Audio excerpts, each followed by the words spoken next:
आपको सच में लगता है कि अस्पताल सिर्फ जिंदगी बचाने की जगह है? पटना से लेकर यूपी बॉर्डर तक एक ऐसा मेडिकल रैकेट चल रहा है जो मौत का इंतजार नहीं करता, वो मौत को बिजनेस मॉडल बना चुका है। यहाँ इंसान मरता नहीं है, यहाँ इंसान को एक्सपायर किया जाता है। यहाँ मरीज के मरते ही कहानी खत्म नहीं होती, असली कमाई उसके बाद शुरू होती है। लाश आईसीयू में पड़ी रहती है, लेकिन सिस्टम में वो अब भी क्रिटिकल होती है।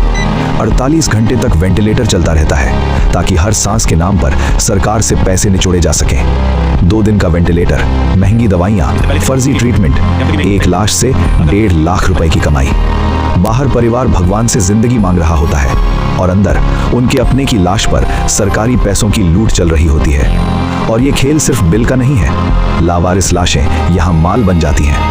कॉर्निया, किडनी, स्किन, जिस्म को टुकड़ों में काटकर ब्लैक मार्केट में बेचा जाता है। यहाँ एक इंसान की कीमत उसके अंगों की लिस्ट से तय होती है। जो डॉक्टर बोलना चाहता है उसका मुंह बंद कर दिया जाता है। उसे कहा जाता है बेड खाली मत करो जब तक कार्ड की लिमिट पूरी ना हो जाए। यहाँ मुर्दों को भी ग्लूकोज चढ़ाया जाता है ताकि सिस्टम को लगे मरीज अभी जिंदा है। जब शिकायत होती है तो जांच बैठती है, फिर एक शब्द आता है टेक्निकल एरर और केस खत्म।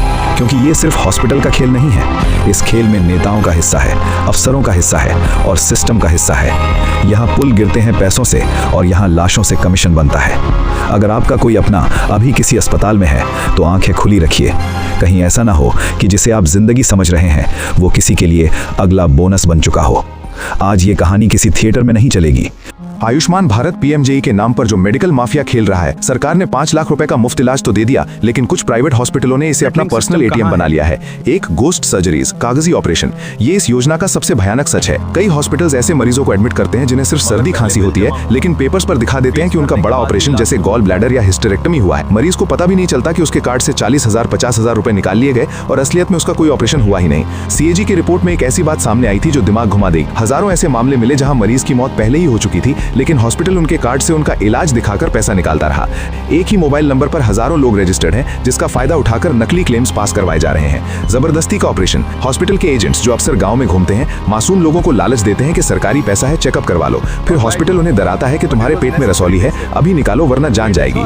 सिर्फ पैसा खराब करने के लिए स्वस्थ लोगों के अंग, ऑर्गन्स निकाल दिए जाते हैं। ये भ्रष्टाचार नहीं, इंसानियत के खिलाफ जुर्म है। हॉस्पिटल तो लूट रहे हैं, लेकिन उन्हें रोकने वाला मॉनिटरिंग सिस्टम कहाँ है? एक ही वक्त पर एक ही आदमी 2 अलग अलग हॉस्पिटलों में कैसे एडमिट दिखाया जा सकता है? सिस्टम इसे पकड़ क्यों नहीं रहा? इसमें कई बार इंश्योरेंस कंपनी के एजेंट्स और भ्रष्ट बाबुओं का भी हिस्सा होता है। आपका कोई रिश्तेदार आयुष्मान कार्ड पर एडमिट है तो बिल मांगिए, चेक कीजिए कि जो दवाइयां और टेस्ट लिखे हैं क्या वो सच में हुए हैं, क्योंकि ये 5 लाख रुपए आपका हक है, किसी हॉस्पिटल की रिश्वत नहीं।